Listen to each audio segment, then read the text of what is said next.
In the heart of the African savanna, amidst golden plains and towering acacia trees, there lay a village steeped in tradition and rich in culture. It was a place where the rhythms of life echoed through winding paths, where children's laughter danced on the breeze, and where the spirit of community thrived like the mighty baobab tree. At the heart of this village lived a young girl named O. She was an orphan, her parents taken from her by a devastating illness that swept through the village like a shadow in the night. From a tender age, O knew the sting of loneliness and the ache of hunger.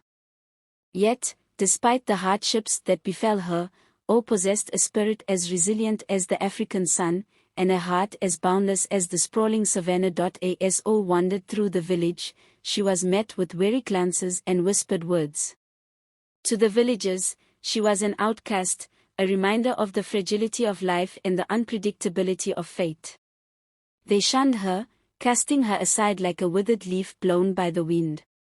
But O refused to be defined by their disdain. She held her head high, her gaze fixed on the horizon, where she believed her destiny awaited. Meanwhile, in the heart of the village, dwelled the noble prince, Lwazi. He was the heir to the throne, his bloodline traced back through generations of kings and queens who had ruled over the land with wisdom and grace. Despite his privileged upbringing, Prince Lwazi carried a burden that weighed heavy upon his shoulders. He longed for a companion who would see beyond his title and appreciate the essence of his soul. One fateful day, as fate would have it, Prince Lwazi ventured beyond the palace walls, his heart heavy with the weight of expectation. As he wandered through the village, his eyes fell upon a figure huddled in the shadows, a girl with eyes as bright as the morning sun, yet haunted by the shadows of sorrow. It was old. Moved by compassion, Prince Lwazi approached O, his footsteps echoing on the dusty path. "Greetings, young one," he said, his voice gentle like the whisper of the wind through the grass. "What troubles you on this day?" O looked up, her eyes meeting those of the prince with a mixture of surprise and apprehension. "I am but a lowly orphan, your highness," she replied, her voice tinged with sadness. "I have no place in this world, no home to call my own." Prince Lwazi knelt beside O, his heart aching at the sight of the girl's despair. "You may be an orphan, but you are not alone," he said, his voice soft yet resolute. "Come with me, and I shall provide you with food and shelter within the palace walls." At first, O hesitated, unable to believe that such kindness could be offered to one such as herself. But as she looked into the prince's eyes, she saw sincerity and compassion reflected back at her, and she knew that she could trust this noble stranger, and so, O accepted Prince Lwazi's offer, following him back to the palace with a mixture of hope and trepidation. Little did she know that this encounter would change the course of her life forever. As days turned into weeks, and weeks into months, all settled into life within the palace walls. She found solace in the friendship of Prince Lwazi, sharing stories of her past and dreams for the future beneath the starlit sky.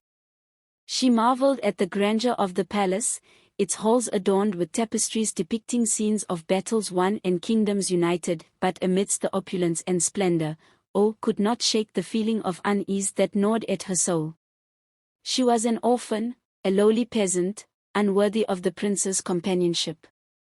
How could she ever hope to belong in a world so far removed from her own? Yet, despite her doubts, O found herself drawn to Prince Lwazi in ways she could not explain.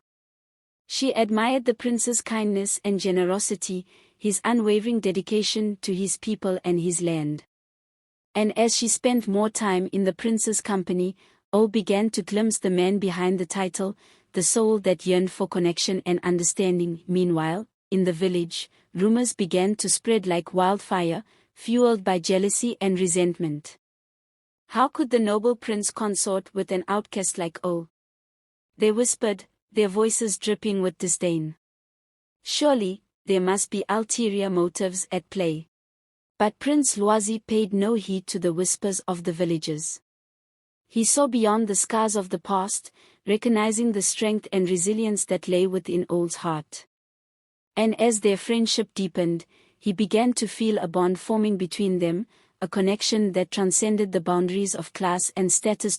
As the days stretched into weeks, and the weeks into months, Prince Lwazi and O found themselves drawn to each other in ways they could not explain.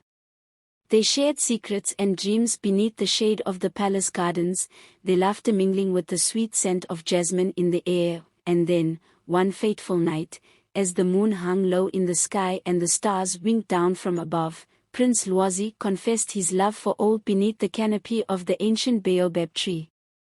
"I have searched the world over for a companion who sees me for who I truly am," he said, his voice trembling with emotion. "And in you, O, I have found not only a friend, but a kindred spirit, a soulmate whose love fills the emptiness in my heart." O was speechless, her heart pounding in her chest like the rhythm of a drum. She had longed for acceptance and belonging all her life, but she never dared to dream that such love could exist for one such as herself. But Prince Lwazi's words rang true, resonating deep within her soul like the melody of a forgotten song. And in that moment, O knew that she had found her home, her sanctuary, her true north in the arms of the noble prince. And so, in a grand ceremony that echoed through the village, Prince Lwazi and O exchanged vows of love and devotion, sealing their union beneath the African sun. The villagers looked on in awe and wonder, their hearts stirred by the sight of two souls bound together by the unbreakable bonds of love. But their happiness was short-lived, for as news of the royal wedding spread throughout the land, so too did the whispers of dissent and disapproval. How could the noble prince marry an outcast like O?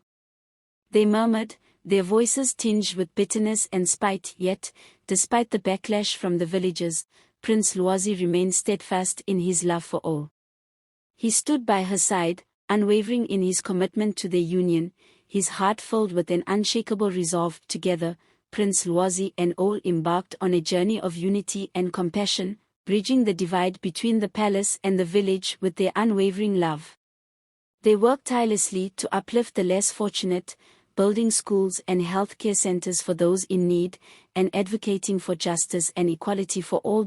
As the years passed, Prince Lwazi and O became beacons of hope and inspiration, their love story celebrated throughout the land.